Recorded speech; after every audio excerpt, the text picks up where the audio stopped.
There we go. Thank you. All right. It's 9 o'clock, and I'm going to call this special meeting of the Dunn County Highway Committee to order. Start with the call to the roll. All members are present, plus Chair Bartlett, have various members of staff, and I presume a couple of our people who are consulting for the topic at hand.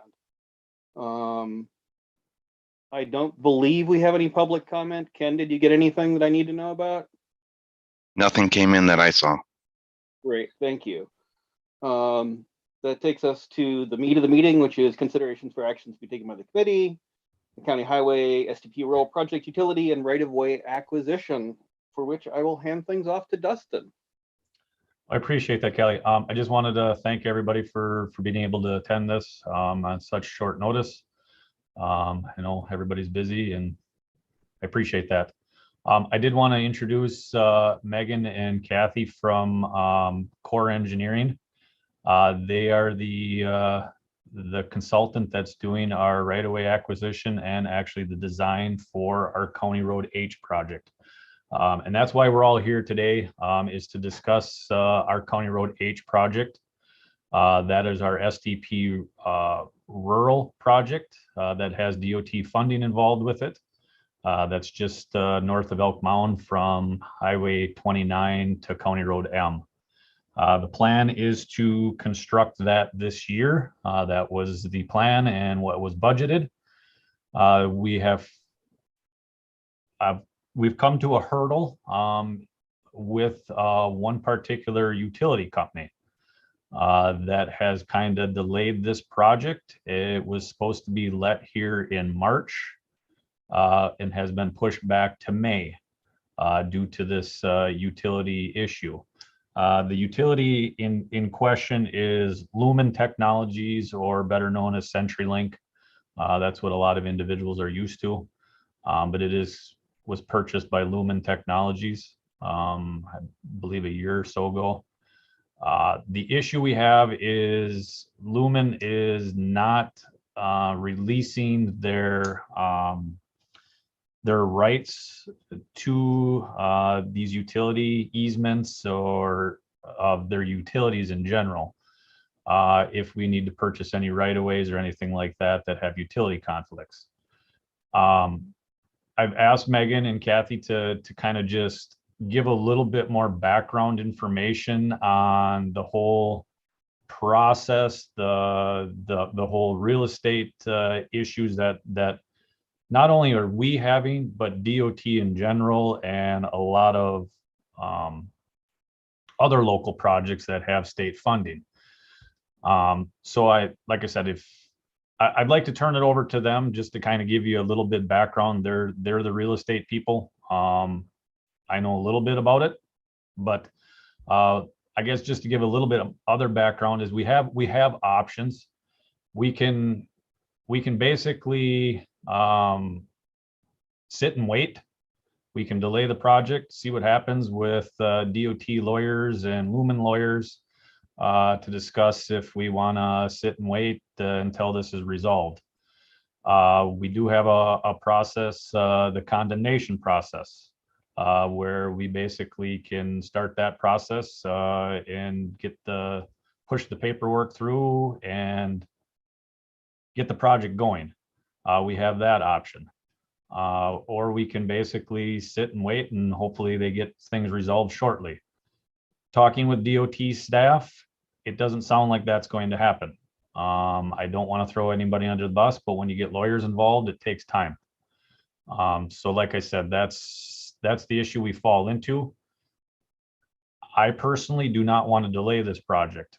If we delay it a year, that potentially falls into our 2023 construction budget, and that currently is filled up with a lot of monies with our County Road B project. So like I said, we have options. I just want to explore every option we have. My recommendation is we try to go through this condemnation process so we don't delay it. The DOT is doing that themselves, and they are actually they're recommending that. So I'll let Megan and Kathy kind of just fill in anything that I've missed or enlighten us on the process. Sure. Thanks for the introduction, Dustin. And like Dustin had said, I'm Megan. I'm with Core Incorporated in the real estate department. And then we've also got Kathy Rudolph, colleague in the real estate department with me. And then she's got Kevin Meyer, the designer, in her office as well. So he is on as well. I guess first, yeah, just reiterating what Dustin had said, in order to construct a project, we have to not only clear the real estate, but we also have to clear title to that real estate. So one of the utilities that, or sorry, a part of clearing title is releasing rights that utilities have in those areas. And in this particular case, we've got a utility who is not working with us on releasing those rights. So the route that we're vouchering for is to proceed with condemnation, and it's kind of a new route.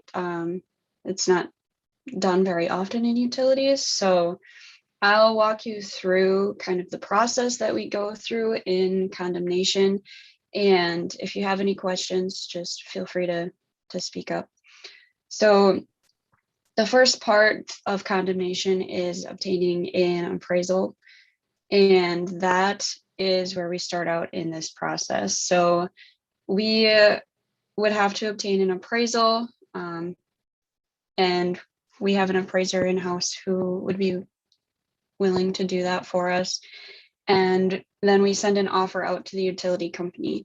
When we send the offer out to the utility company, they then have 60 days to consider the offer and to obtain their own obtain their own appraisal. And that's a statutory time frame, so we have to give them 60 days. And looking at the schedule, if we sent out the offer no later than February 14th, which just so happens to be Valentine's Day, then they would have until Monday, April 18th to consider the offer that we sent out and obtain their own appraisal if they so desired. Then to proceed via condemnation on Tuesday, April 19th. Oh, also, I'm pretty sure the April 18th is just so happens to be the Monday after Easter, which hopefully dates falling in here. Tuesday, April 19th, we would begin condemnation proceedings. So we would send out a jurisdictional offer to CenturyLink, and then they have 20 days, and that is another statutory time frame.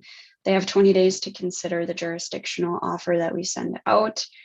And in there, we record the lis pendens, which is a notification that gets recorded notifying that the jurisdictional offer was sent out. And after the 20 days expires on May 9th, then on May 10th, which is the day of let, we can issue the check, record the award of damages, and then we would have cleared title to the property. So it is a pretty tight time frame as far as turning this around. And the reason why we would be proceeding via condemnation is because the utility company, again, is through utilities. We have a process that we refer to as the utility reimbursement process, and that offers various different reimbursement perks that the utility company can obtain, such as certain rights to, if they were to leave their facilities in place, then in the future, if they have those facilities in that same place, they can receive reimbursement for moving them in the future. Those are not perks that they would receive going via the condemnation route, because they've sort of passed those up in not wanting to go that way.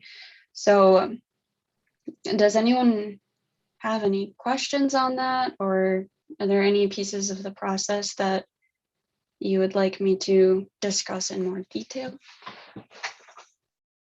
Joe, go ahead. Yeah, I was wondering how big an area to discover that you gotta condemn, whatever. So on this particular project, CenturyLink has quite a few easements. Let me pull up here. They pretty much span the entire length of the project, which I don't know, maybe Kevin has, do you have a mileage length for the project, Kevin? I was gonna say, I don't have an acreage, but CenturyLink had previously, most of the individual property titles along the route. Over time, CenturyLink has bought blanket easements over those parcels so that they could have utilities outside of right of way along. So basically anywhere where we were buying right of way for this project from individual property owners, CenturyLink has easements over most, if not all, of those same areas. It's basically treated like one property owner, not 15 different parcels, just because they're on 15 parcels. It's one offer for one utility in this case. Was that able to answer your question, Joe? Like, were you wondering whether they just have one small Yeah. easement or? Yeah, I was wondering if you could start on one end or something and work backward, but if it's the whole length of this project, it's pretty tough.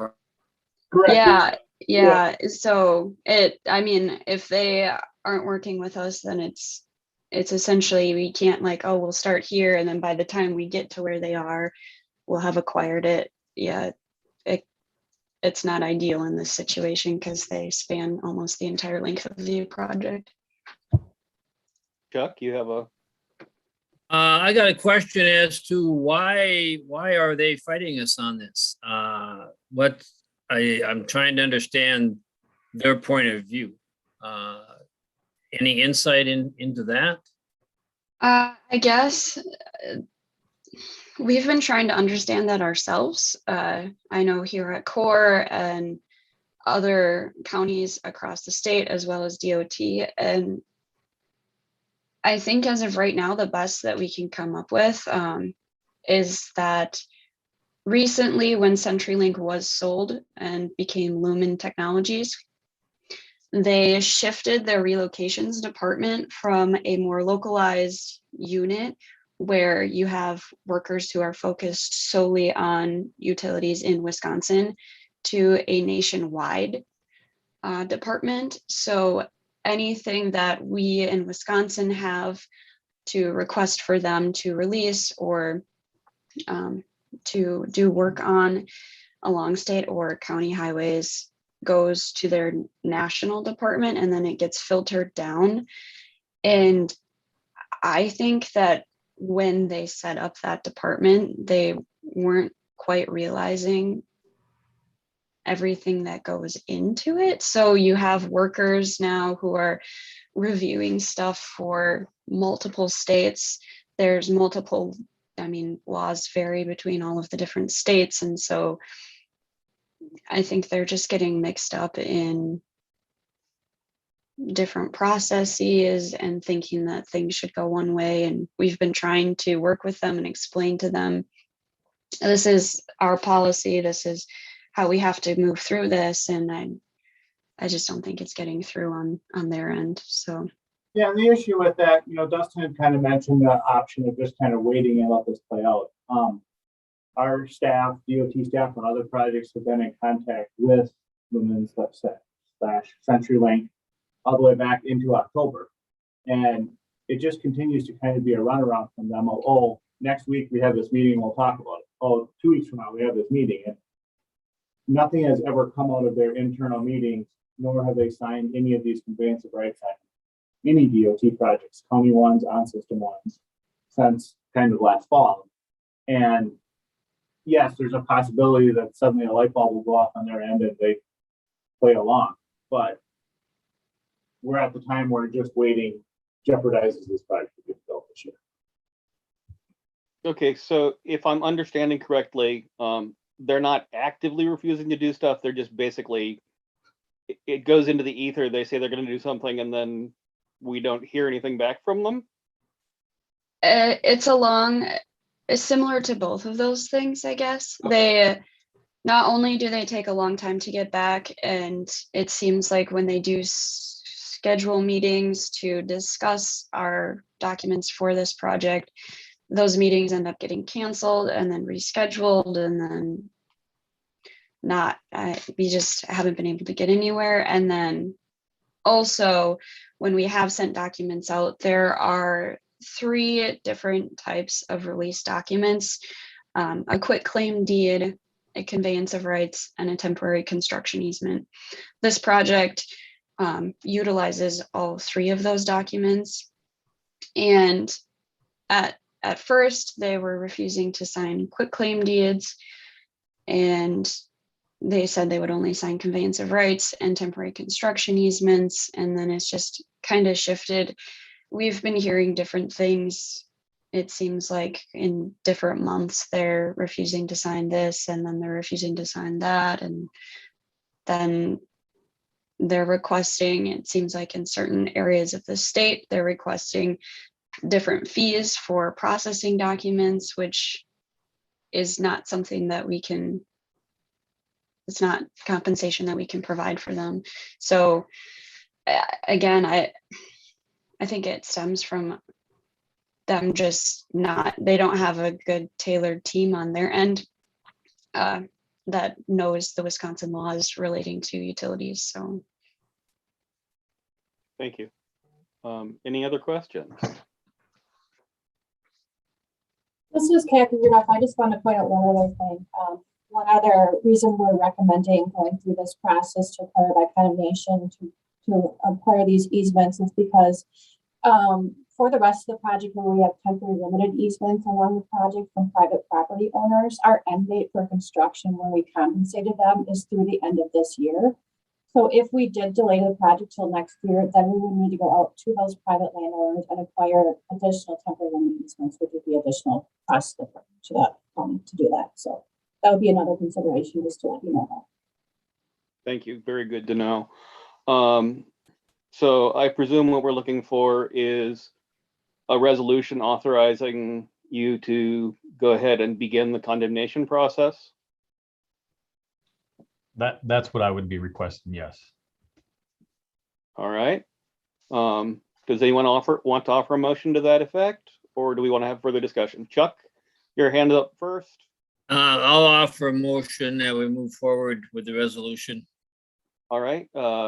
Motion by Supervisor Maves, second by Supervisor Johnson. Any further discussion? I have a question, if I may. Go ahead, sir. This is just for the utility companies. It doesn't have anything to do with private landowners then? Yes, that's correct. It's just to acquire the easement rights for this particular utility company. We have acquired all of the other interests we need from the private landowners and the other utility companies. This utility, as others have indicated, it's just this utility company, and it's a statewide project concern. It's not just related to Dunn County. We are having to proceed along this route on other local projects as well.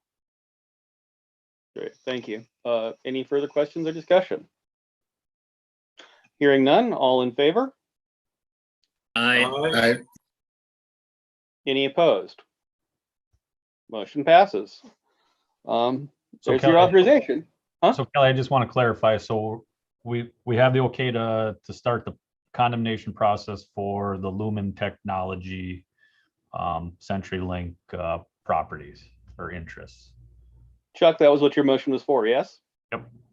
Yep, there you go. We're clear. Anything else to add to the discussion? Doesn't look like it. Hopefully it's a smooth process. Paul, did you want to? Okay, your camera kicked in, so I wanted to check. In that case, our next meeting will be February 9th. If there's nothing further, you got your authorization and we are adjourned, folks. All right, thank you very much. Thank you all. Yep, I thank know. you. Thanks. Thanks.